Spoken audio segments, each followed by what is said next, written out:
the last thing I want to ask, Hey, Aneesah Rashad. Morrow, like how you feeling about Aneesah Morrow? You know, I thought she was going to shock the world and go to South Carolina without a visit. Yeah. But LSU, we're going to have to see it. They're going to have a cupcake non-conference again. Yeah. So they probably going to steamroll through that. Yeah. Hold on. Let me get my boy. We'll be right back out of the short messages. Today, Aneesah Morrow, man. The main reason why people watching the video, man. Aneesah Morrow. Immediate thoughts on the super team in LSU. You know, it'll be fun. It'll be very fun. Very good talent. I'm curious to see how that ball moves, how that offense works, because last year was very Angel Reese heavy. She'll have more space to operate, but will the usage be there? Right. I'm also curious to see how she develops. Does she work on spacing a little bit more, open up driving lanes? Also, I'm curious to see, like, does HBO run point? Because Alexis Morris is gone. She was their floor leader. I don't know a lot of the rest of their people coming in recruitment-wise, but I know Michaela's the biggest one. But I'm curious to see, like, everybody else. I think the biggest thing. All right, so that video, it cut off, I think, 1:40 in. I'll go off to this. I said my concern was, and this is something that Joel told me too when I was talking to him on Friday when Aneesah first made the announcement.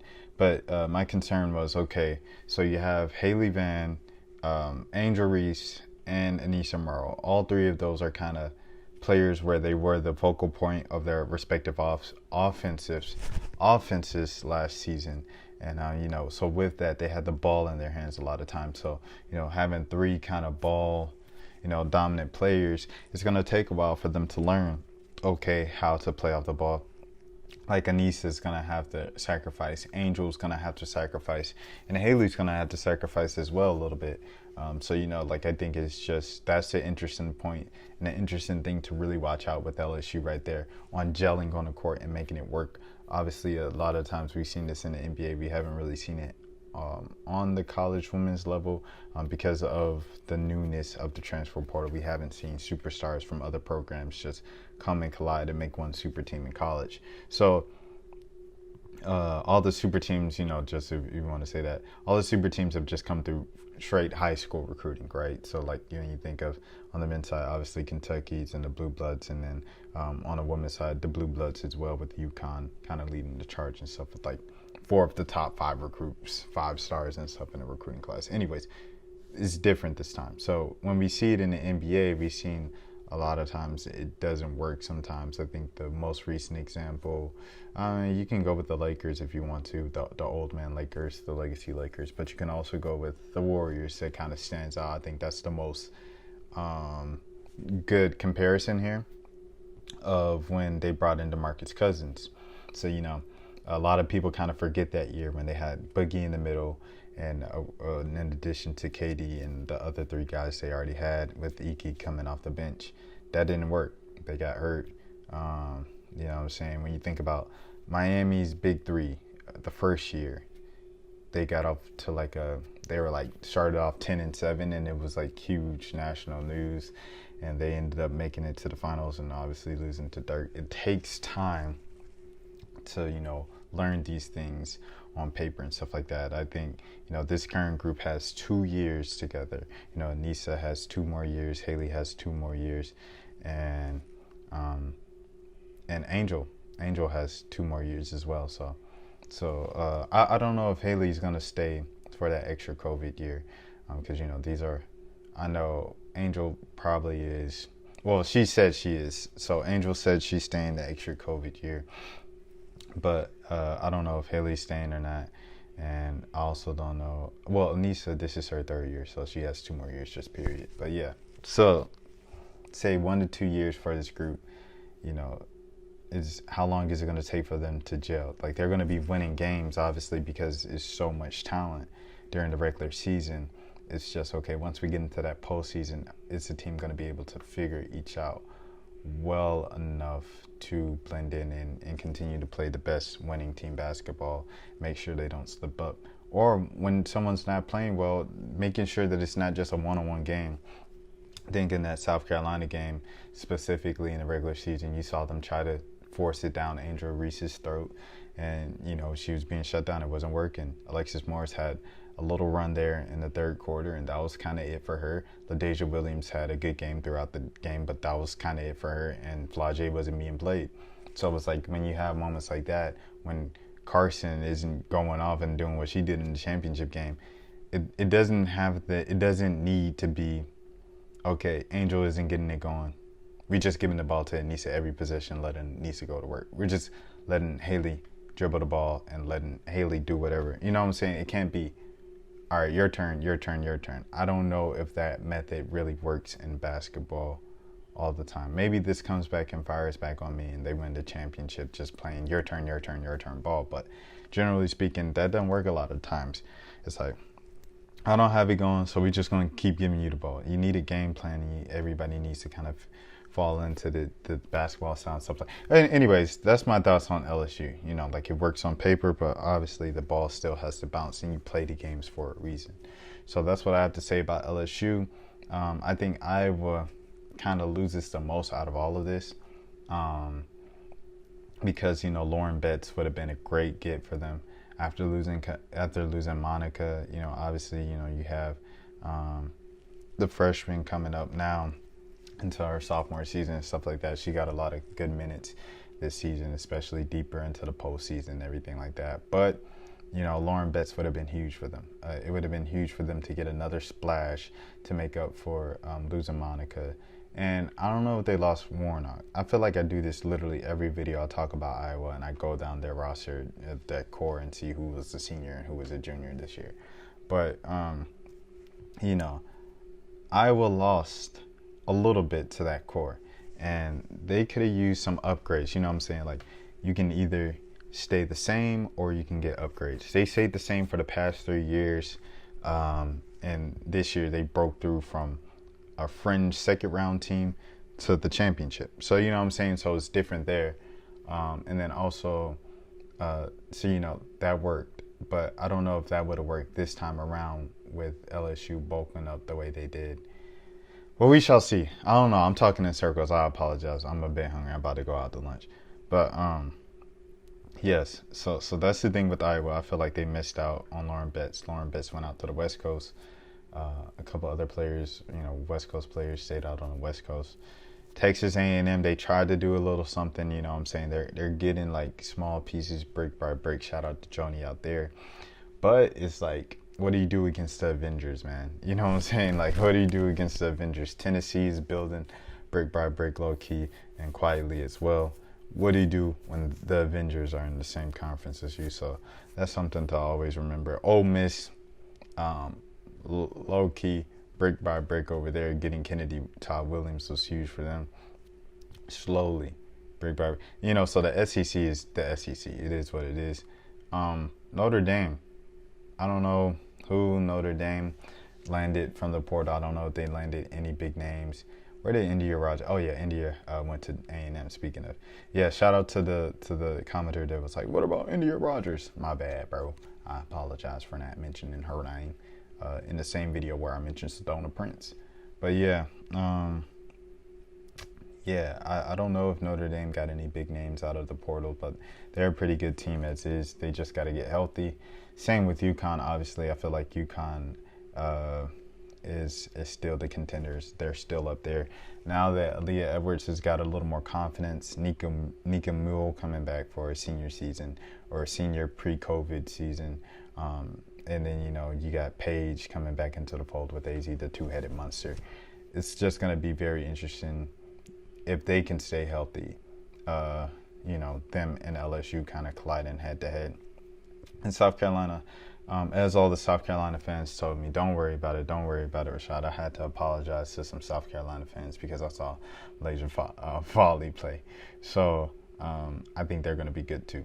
So it's just going to be very interesting to see what happens this offseason. Where Ashley Owusu goes, we still don't know where she's going to go. We don't know if she's going to go to LSU and just play backup, come off the bench, or what's going to go. But I feel like that's huge too. We got a couple days left in the transfer portal time.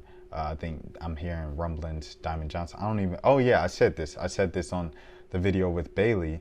They cut off. But Diamond Johnson, I'm hearing rumblings. She might go to South Carolina. So, you know, it's a lot of things in the hat right now. I think it's very interesting. We shall see what happens in the closing moments of the transfer portal.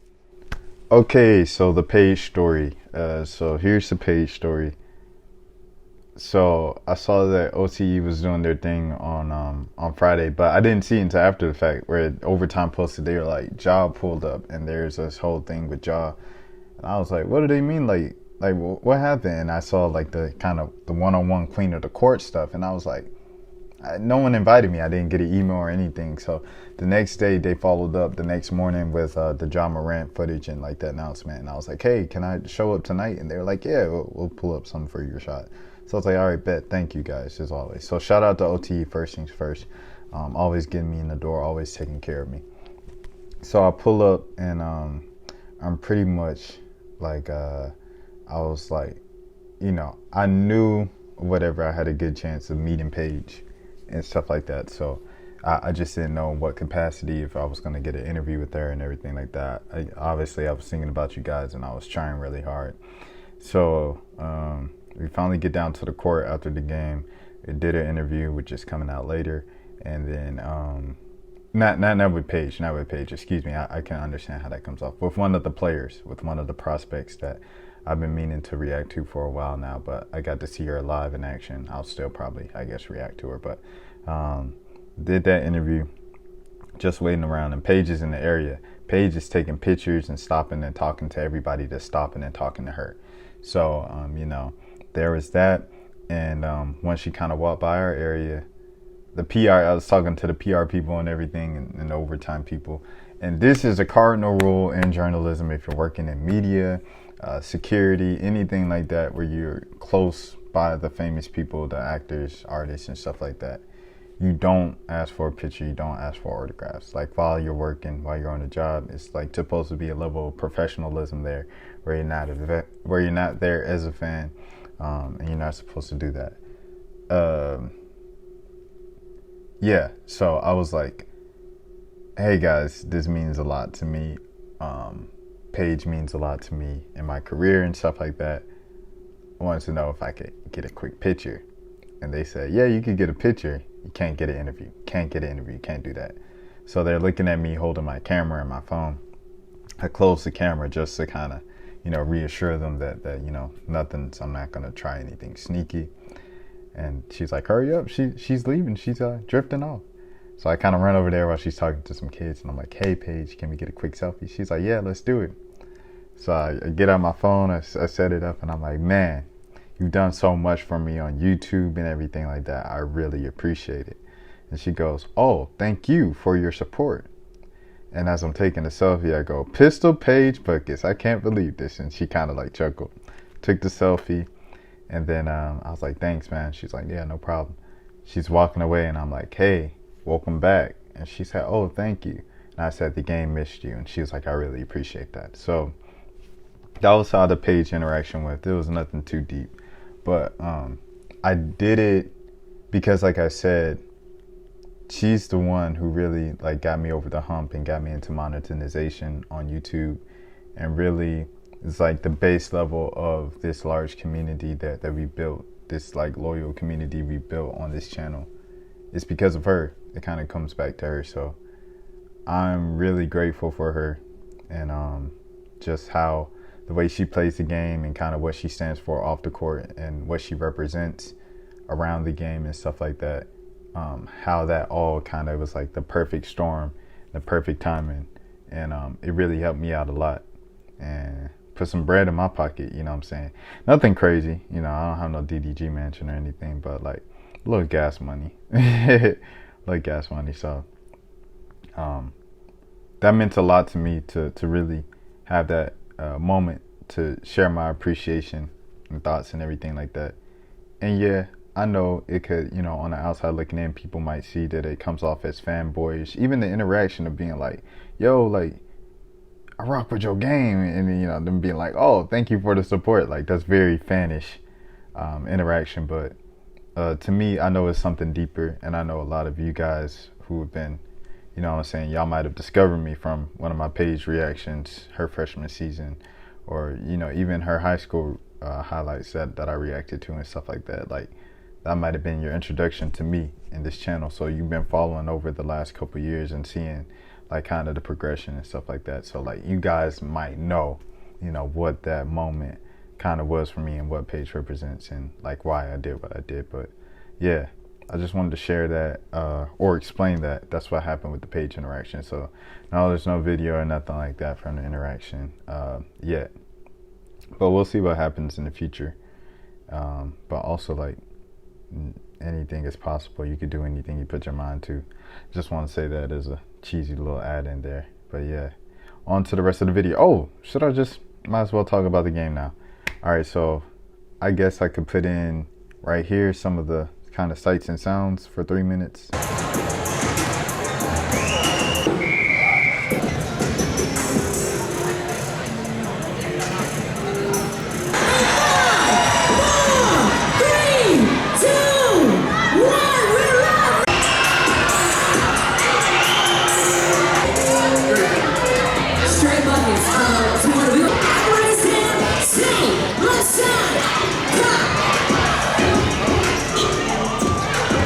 All right, we're at halftime of this game. Flauja's team just won the second quarter. The first quarter, Paige's team won. It's so much better than the boys' game. The effort defensively, they care about the game. It's just beautiful to see they're moving the ball. It's no selfish ball. The only thing that's bad about the game, if you can say bad, if you're nitpicking, it's a 4-point line. They got the 4-point line out there, so the kids keep trying to shoot that. So that's pretty frustrating to watch. But other than that, it's an amazing game. Got my boy Hunter next to me. Hunter, say what's up to the people. Hunter, say what's up to the people. What's up? Hey. What's up? Hey, read Hunter. Follow Hunter, all that good stuff. He's got some good stuff. He knows ball. But you know what I'm saying? We got Angel Reese in the building. Angel Reese reaching her. Happy birthday right there on the screen. Janai Barker. It's a bunch of people in the building.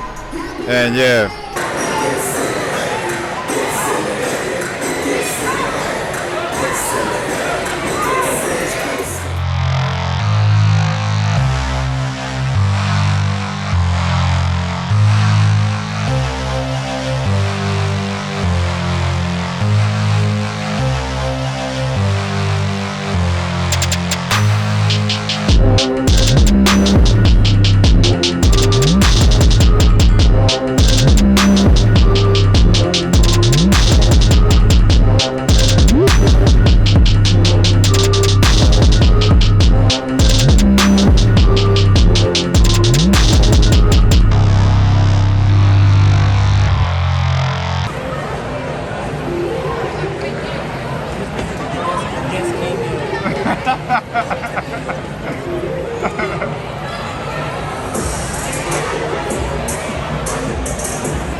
And then after I'll talk about the game. So the game, Aaliyah Chavez, legit. You know, I've heard about her literally every single day this past season. Over there, what she's doing in Texas as a sophomore, setting like the quickest Texas high school basketball player to 1,000 points, and stuff like that, stats like that. And I see all the stats, and I've seen her on my timeline countless times. Watching her in person, she's very dope, very great player. But she's gonna shoot it though. She's not afraid to shoot it. They had the 4-point line out there, and she kept shooting at the 4-pointer. I mentioned it at the halftime, but she just kept shooting them fours and just kept shooting. Period. But she's a good player, has a good feel of the game. She can drive sometimes, and make the right reads, make the right passes. She started doing that more as the game got into the third, fourth quarter, I guess, after like 2 quarters of just missing all the 4-pointers. But she made a couple 4-pointers at the end as well. And good player. It would be nice to see how she kind of polishes her game in the next couple of years. But the shot is there. I know I was complaining about the 4-pointers and stuff, but in the shot competition, she got it going. with a couple of 3-pointers, and then she was just locked in after that. And it was funny because she started going to the 4-pointers in the 3-point competition after hitting the threes. And in a post game or in a post contest, she was asked, like, you know, you're showing off your range, and she's like, yeah, you know, once I got into a little rhythm, I wanted to show that I could do more than the baby shots. And I just turned into Hunter, and I was like, it's crazy that high school kids now refer to 3-pointers as baby shots. But yeah, so yeah, that was her. Zam Jones, you know, great player, got that dog in her. Malaysia Fuwali or Fwali. That kid is legit. Worth every little ounce of the hype over there at South Carolina. South Carolina's getting them one. They should be just fine. They'll be just fine with Malaysia. She's a great player. You know, just great player. And that's great recruiting out of high school, out of South Carolina right there. Getting the player straight from the source and stuff like that. She's a dog. She can play defense. She can get after it. She's alert. She doesn't fall asleep on defense. She doesn't fall asleep after getting a bucket at the rim. She can finish through contact. She can, you know, she has the strength to do that. She has the strength to play, you know, post defense if need be. If she's end up on a switch on a mismatch, she can hold her own down there on the block. You know, getting the steals, as I said already, obviously, with just guard defense. And she can shoot the three. She can shoot the three, and she hit a couple of the 4-pointers. So she's got a lot to her game. She's got a lot in her arsenal, and she's got some personality too. You know, if she scores on you through the contact, she's gonna, you know, do the too small thing and let you know. So she should be an exciting player to watch. I'm very excited about her. Azalea, I think that's how you say it. Gilbert Arenas' daughter. Second time I watched her out at Sierra Canyon when I was out in LA last year for the Super Bowl, and you know, just a great player. I feel like she's underrated, like kind of slept on in a way, even though she's Gilbert Arenas' daughter, just because she was on the team with Juju Watkins and McKinley Randolph, among other players. But I thought she was good then when I watched her in Sierra Canyon, and I thought she was good last night. And on the men's side, just one of the players that stick out to me going under that same vein is Gilbert Arenas' son, Elijah. And he was like a freshman this year. The kid is like 6'4", already Gilbert Arenas' height. He's dunking, he's getting steals, and the shot is there. Arenas definitely passed on that shooting gene to his children. And like he said, like he told me, he's like, I'll work them. I'm like military, you know what I'm saying? I don't play when it comes to that. So them kids can shoot. Those kids can shoot, both of them. And so, yeah, I really like Arena's game. And McKinley Randolph, as I mentioned before, she was in a couple of the 4-pointers. So I saw, like, you know, obviously her dad's influence in her game, Zach Randolph. But, like, she can shoot as well. Like, that was kind of surprising to me. She hit about two or three of those 4-pointers. So shout out to McKinley. I think she's a 5-star. That's what Hunter was telling me and stuff. So shout out to McKinley as well. Long live Gigi. And who else am I want to think about right here that I want to mention? I think those are the main players that really stood out to me in the games. But, I mean, overall, the game was just better. It was just way better than the boys' game. It was so cleaner. Like, they're moving the ball. Like, they're making smart decisions. The IQ, the passes are better. It was just a better game. And it goes back to what we say and what we've been saying on this channel. So, anyways, if you are new to the channel, this is the road to 5K subs. Thank you so much for watching this vlog. I know it's all over the place. Shout out to Cinco de Mayo. Until next time, y'all take care of yourselves.